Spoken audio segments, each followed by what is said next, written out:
بسم اللہ الرحمن الرحیم۔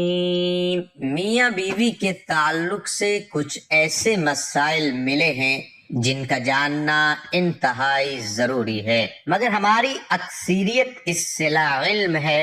آخر کیوں لا علم ہے؟ کیونکہ دینی کتب ہم پڑھتے نہیں اور عالم دین سے پوچھنے میں ہمیں شرم آتی ہے۔ کیا اسلام میں میاں بیوی ایک ساتھ غسل کر سکتے ہیں؟ میاں بیوی کے اور ان کے لیے ایک دوسرے کے سارے بدن کو دیکھنا جائز ہے، شرعاً ممانعت نہیں۔ البتہ شرمگاہ کی طرف دیکھنا خلاف ادب اور ناپسندیدہ ہے، جیسا کہ حضرت عائشہ صدیقہ رضی اللہ تعالی عنہا فرماتی ہیں کہ میں اللہ کے رسول صلی اللہ علیہ وسلم کے ساتھ ایک ہی برتن سے غسل کیا کرتی تھی۔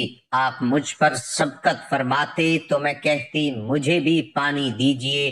فرماتی ہیں کہ نہاتے وقت میرا اور رسول اللہ صلی اللہ علیہ وسلم کا ہاتھ برتن سے پانی لینے میں آگے پیچھے ہوتا تھا۔ اور حضرت عائشہ رضی اللہ تعالی عنہا فرماتی ہیں نہ تو آپ صلی اللہ علیہ وسلم نے کبھی میرے سطر کی طرف دیکھا اور نہ ہی میں نے کبھی آپ صلی اللہ علیہ وسلم کے سطر کی طرف دیکھا۔ خاص جمع کے وقت بات کرنا مکروہ ہے، اس سے بچے کے توتلے ہونے کا خطرہ ہے۔ اسی طرح اس وقت عورت کی شرمگاہ کی طرف نظر کرنے سے بھی بچنا چاہیے کہ بچے کے اندھے ہونے کا امکان ہے، اور بالکل برہنہ یعنی ننگے ہو کر بھی صحبت نہ کریں ورنہ بچے کے بے حیا ہونے کا اندیشہ ہے۔ حضرت عائشہ رضی اللہ تعالی عنہا فرماتی ہیں کہ یا رسول اللہ صلی اللہ علیہ وسلم عورتوں کو تو بہت ثواب مل گیا، مردوں کے بارے میں بھی ارشاد فرمائیں۔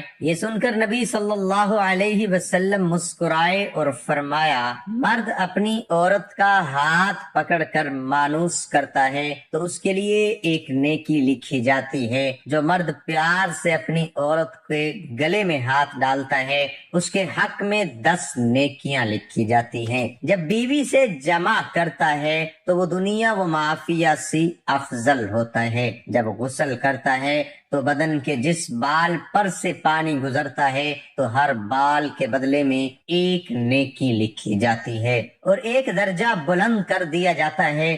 غسل کرنے کے بعد میں جو چیز دی جاتی ہے وہ دنیا اور معافیہ سے بہتر ہوتی ہے، اور بے شک اللہ تعالیٰ اس پر فخر کرتا ہے اور فرشتوں سے کہتا ہے کہ میرے بندے کی طرف دیکھو، ایسی سرد رات میں غسل جنابت کے لیے اٹھا ہے اور وہ اس بات پر یقین رکھتا ہے کہ میں اس کا رب ہوں۔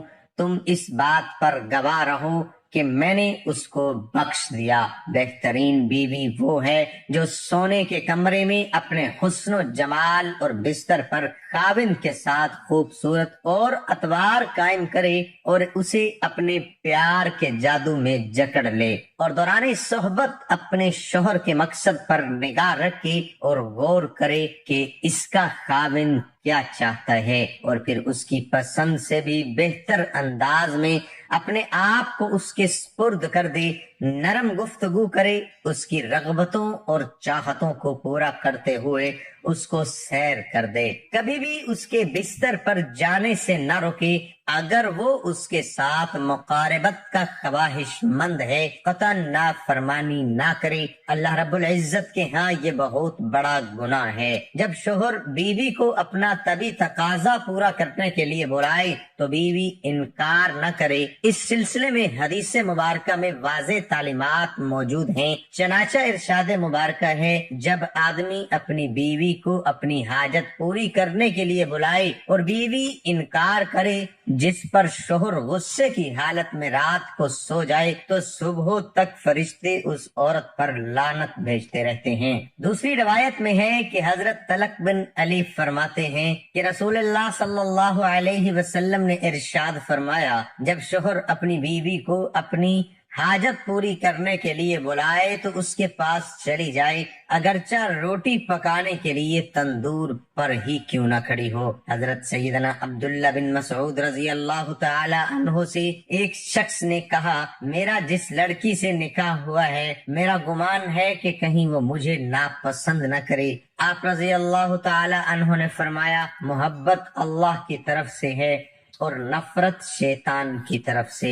تو ایسا کرو کہ جب تم پہلی بار اس کے پاس جاؤ تو دونوں وضو کرو اور 2 رکعات نفل نماز شکرانہ اس طرح پڑھو کہ تم امام ہو اور وہ تمہارے اقتدا کرے، تو اللہ تعالیٰ کے حکم سے تم اسے محبت وفا کرنے والی پاؤ گے۔ حضرت عمر رضی اللہ تعالی عنہ کے پاس ایک شخص آیا، گرد و غبار سے اٹا ہوا، بال بکھرے ہوئے، اس کے ساتھ اس کی بیوی بھی تھی، جو کہہ رہی تھی، امیر المؤمنین، میں اس کے لیے نہیں، نہ ہی یہ میرے لیے ہے۔ آپ نے جان لیا کہ عورت اپنے شوہر سے نفرت کرتی ہے، اس لیے آپ نے شوہر کو حکم دیا کہ وہ غسل کرے اور اپنے سر کے بالوں کو ترشوا لے اور ناخن کتر لے۔ جب شوہر فارغ ہو کر آیا تو آپ رضی اللہ تعالی عنہ نے کہا کہ اب بیوی کے سامنے آؤ۔ بیوی نے دیکھا تو دم بخود رہ گئی اور نہ پہچاننے کی وجہ سے پیچھے ہٹنے لگے۔ جب پہچان لیا تو اس کا بوسہ لیا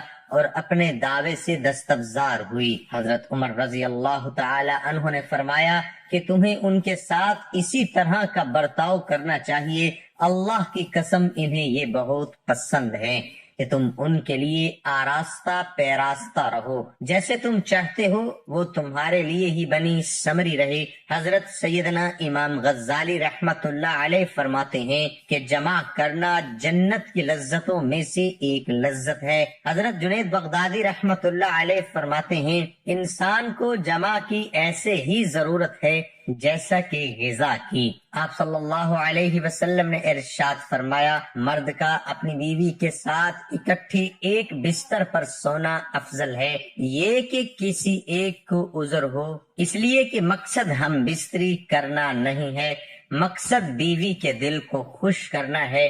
بیوی کے دل کو خوش کرنے کے لیے خاص ایام کے دنوں میں بھی اس کے قریب ہو جانا گویا انبیاء علیہ السلام کی سنت مبارکہ ہے۔ مسند احمد میں ہے کہ عبداللہ بن عباس رضی اللہ تعالی عنہ سے روایت ہے، نبی صلی اللہ علیہ وسلم نے ارشاد فرمایا، جو آدمی بیوی کے پاس آنے سے پہلے یہ دعا پڑھتا ہے، اللہ کے نام کے ساتھ، اے اللہ مجھے بھی شیطان سے بچا اور اس اولاد کو بھی شیطان سے محفوظ رکھ جو تو مجھے عطا کرے گا۔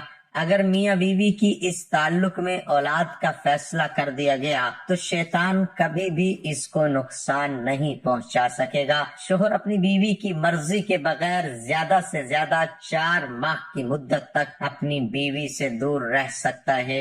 امام جلال الدین سویتی رحمت اللہ علیہ نے حضرت عمر رضی اللہ تعالی عنہ کے حوالے سے یہ بیان کیا ہے کہ آپ رات کے وقت گشت کر رہے تھے تو ایک گھر سے عورت کی آواز آ رہی تھی اور وہ کچھ اشعار پڑھ رہی تھی۔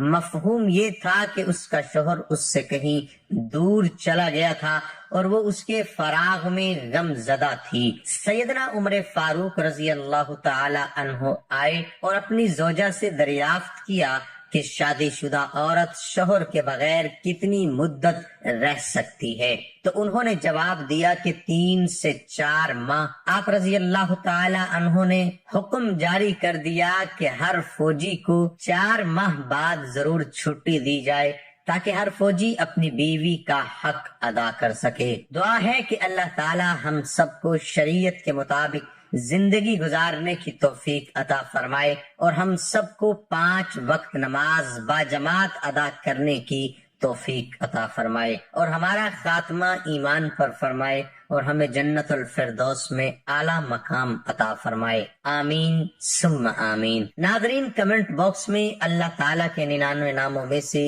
ایک نام ضرور ٹائپ کریں۔